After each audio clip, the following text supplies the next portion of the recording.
Hey guys, MotorCarNut here, and today we're going to be removing the overflow tank from a 2009 Toyota RAV4. It's probably from 2008 to 2012.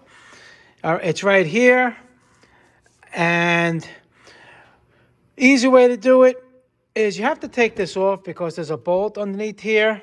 And this is a series. I just wanted to make it clear. I'm doing the head gasket on this, so I'm going to be doing all different videos. I'm going to take certain parts off before we get to that.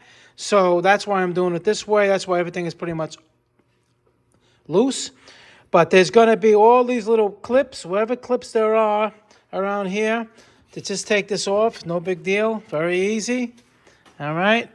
Out of the way. And now, over here is the 10 millimeter bolt that was blocking it. You take that one out, and there's a 10 millimeter over there.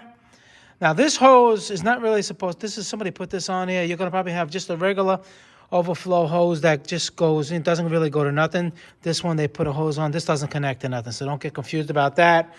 Over here, this one goes to this, here, all right? And then you have another hose here, this hose here, and it goes to this one. And just basically comes right out, okay? And you want to reinstall a new one, you just reverse what I just told you. Very simple to do. All right, guys, so stick around. I'm going to show you how to do a lot of other videos. You can just watch them on how to replace the air cleaner, etc. All right, guys, MotorCarNut, please subscribe, hit that like button. Any questions, leave them below pertaining to the video. Answer all my questions, and I'll see you guys in the next one.